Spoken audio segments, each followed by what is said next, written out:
හරි. අපි ළමයි මාකින් එක ගමු. ඕකට සම්පූර්ණ පැය භාගයක්ම තිබ්බේ උත්තර ටික ගන්න. රයිට්. දැන් පළවෙනි ප්‍රශ්නේ දීලා තියෙන ළමයි ෆ්ලොයමීය පරිසංක්‍රමණයේ තියෙන මූලික ලක්ෂණ විස්තර කරන්න කියලා දීලා තියෙනවා. එතකොට උතන ওই මූලික ලක්ෂණ කියලා කියන්නේ ළමයි ඕකදී අපි ලියන්න ඕනේ අය ෆ්ලොයමීය පරිසංක්‍රමණය සම්බන්ධව තියෙනවනේ ළමයි මේ මොනවද මේ ප්‍රභවය අපායනය හරි. එතකොට මොනවද ඒවට උදාහරණ කියලා එහෙම තියෙන්නේ. ඒ ටික තමයි විස්තර වෙන්න ඕනේ. හරි. ඉස්සෙල්ම ලියන්න ඕනේ ප්‍රභා සංශ්ලේෂණයේදී නිපදවෙන ඵල ප්ලොයම පටකය තුලින් පරිවහනය කිරීම ළමයිනේ ප්ලොයමීය පරිසංක්‍රමණය ලෙස හඳුන්වන බව. එක ලකුණක් තියෙනවා. දරුවනේ මෙය ආවෘත බීජක ශාකවල පෙනේර නල ඒකක තුලින් නැත්නම් පෙනේර නල තුලින් සිදුවන බව. එක ලකුණයි.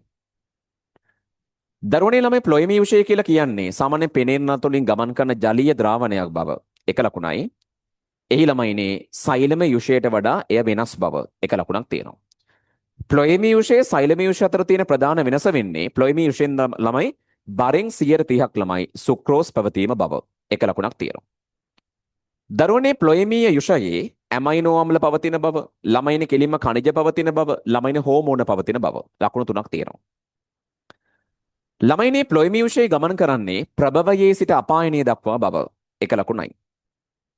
ප්‍රභවය කියන්නේ ළමයිනේ මොකද්ද? ප්‍රභා සංශ්ලේෂණයේ මගින් හරි පිෂ්ඨේ බිඳ හෙලීම මගින් හරි. එක ලකුණයි. ශුද්ධ සීනි නිෂ්පාදකයා ලෙස ක්‍රියා කරන අවයවයේ බව. එක ලකුණක් තියෙනවා. දරුවනේ ප්‍රභවය සඳහා උදාහරණ වෙන්නේ මොනවද? ළමයිනේ කිලිම ශාක පත්‍ර බව. එක ලකුණයි. ඊට පස්සේ ළමයිනේ අපායනයේ ලෙස හඳුන්වන්නේ ළමයිනේ සීනි භාවිතා කරන අවයවයේ බව. එක ලකුණක් තියෙනවා. ළමයිනේ අපායන වෙන්න පුළුවන් වර්ධනය වෙන මුල්, වර්ධනය වෙන කඳන්, වර්ධනය වෙන නේද අංකුර, ඊට පස්සේ පළ වගේ දේවල්. ළමයිනේ ඕනෑම උදාහරණ තුනකට ලකුණු තුනක් තියෙනවා. ළමයිනේ පිෂ්ඨයේ සංචිත කරන ආකන්ද බල්බ වගේ දේවල්. එක ලකුණයි ප්‍රභව අපායන ලෙස ළමයිනේ ක්‍රියාකාරී වන බව. එක ලකුණක් තියෙනවා. ඊට පස්සේ ප්ලොයමීය පරිසංක්‍රමණයේ ළමයිනේ සාමාන්‍යයෙන් Tamanට ආසන්නතම ප්‍රභවයෙන් ළමයි සීනි ලබා ගන්නා බව. අපි යනවා දැන් යාන්ත්‍රණයට. ආසන්නම ප්‍රභවෙන් තමයි සීනි ලබා ගන්නේ. එක ලකුණක් තියෙනවා. සෑම පෙනේර නලයක ළමයිනේ සීනි ද්‍රාවණයේ ගලා යන දිශාව ළමයිනේ ප්‍රභවය සහ අපායනයේ සාපේක්ෂ පිහිටීම මත රඳා පවතින බව. එක ලකුණක් තියෙනවා. ළමයිනේ විවිධ ස්ථානවලින් සම්භව්‍ය වෙලා විවිධ ස්ථානවලින් අවසාන වන යාබදව පවතින පෙනේර නල දෙකක ළමයිනේ ප්ලොයමියුෂය දෙදිශාවට පරිවහණය විය හැකි බව. එක ලකුණක් තියෙනවා. ළමයිනේ ප්ලොයමීය පරිසංක්‍රමණයේ පළවෙනි පියවර වෙන්නේ සීනි පෙනේර නල ඒකක තුළට පරිවහණය බව. එක ලකුණයි. ඒ ළමයිනේ ප්ලොයමීය බැර කිරීම ලෙස හඳුන්වන බව. එක ලකුණක් තියෙනවා. සමහර විශේෂ වල ළමයිනේ පත්‍ර මධ්‍ය සෛලවල සිට පෙනේර නල ඒකක තුළට සිම්ප්ලාස්ටේ ඔස්සේ ප්ලාස්මා බන්ධ වලින් සීනි ඇතුළු වන බව. එක ලකුණක් තියෙනවා. හැබැයි බොහෝ ශාකවල ළමයිනේ ප්ලොයම තුළට සීනි පරිවහණය වෙන්නේ සක්‍රීය පරිවහණය මගින් බව. එක ලකුණක් තියෙනවා.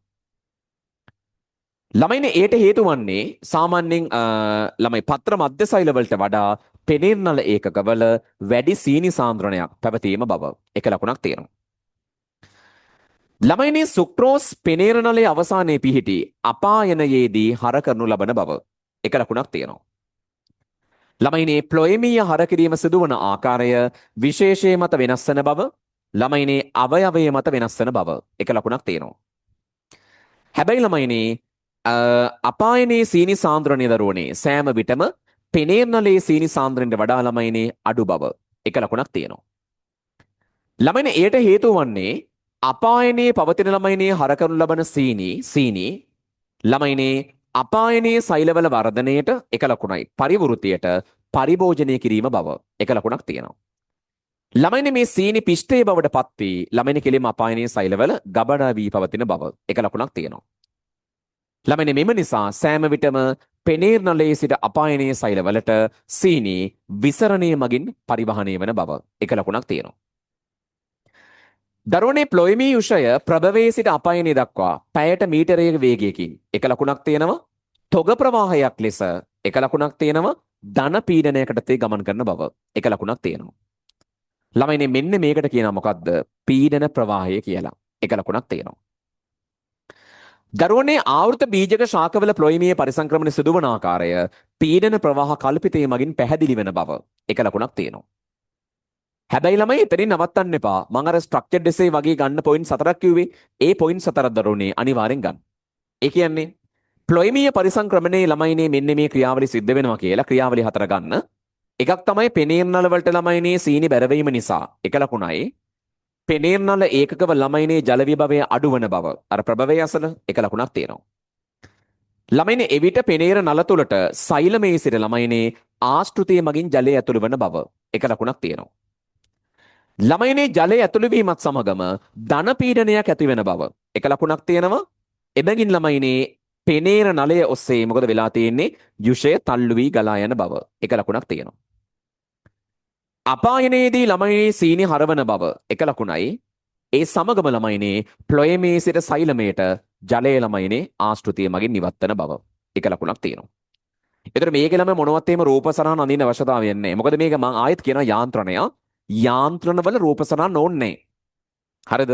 කෙලින්ම ළමයින් අපිට ක්‍රියාවලිය ටික විස්තර කරගෙන යන්න තියෙන්නේ. ඒතර මේක දැන් ඔයගොල්ලෝ ලියලා මේ ප්‍රැක්ටිස් කරපු ළමයි එසේ එකක් තියෙන්නේ. ඒතර මේක එක්සෑම් එකේ දෙන්න බැරි කමක් නෑ ළමයි ඈ. හරි. පොඩක් ළමයි පොයින්ට්ස් වලට ගිහිල්ලා බලන්න. පොයින්ට්ස් ඔක්කොම තියෙනවා ළමයි 18යි 28යි ඔක්කොම පොයින්ට්ස් 46ක් තියෙනවා. ළමයිනේ කෙලින්ම 46න් කීයක් තියෙනවද කියලා බලන්න. වැඩි කරලා ගන්න 150න් කීයක් තියෙනවද කියලා. 46න් කීයක් තියෙනවද කියලා බලන්න.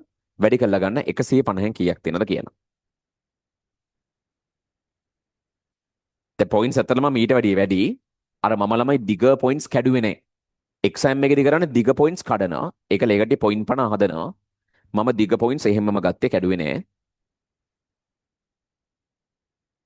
දැන් ලබන සතියේ ළමයි කෙලින්ම උත්ස්වේදයෙන් තමයි එසේ ගෙන්නේ. ඒ හින්දා හොඳට පාඩම් කරලා ඉන්න. ඒක ලැබිලා හොඳටම ලියන්න. දැන් මේක ක්ලාස් එක වෙලාවෙ ලියන්න බැරි වුණාට අවුලක් නැහැ. දැන් ඔය කලින් යන ළමයි මේක ලියන්න බෑනේ. ඒක කුරුණෑගල ළමයිට එම සාමාන්‍ය කොහොමත් ඔකට දැන් මෙහෙමනේ ලියන්නේ. ඒ හින්දා මේක ගෙදරදී ලියන්න ටයිම් කරලා ලියන්න. ඊට පස්සේ මේ ඩිස්කෂන් එක බලන්න. හරි? හොඳයි. කවුරුත් ඉන්නද මේක ළමයි 150න් 140ට වැඩි කෙනෙක් ඉන්නවද කවුරුත්? 140ට වැඩි ෆිසිකල් ළමයි ඉන්න ඔන්ලයින් එකේ බලන්න. හරි. 130ට වැඩි ළමයි ඔන්ලයින් එකේ 120ට වැඩි ළමයි ඉන්නවද?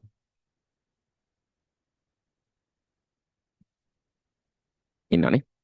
110ට වැඩි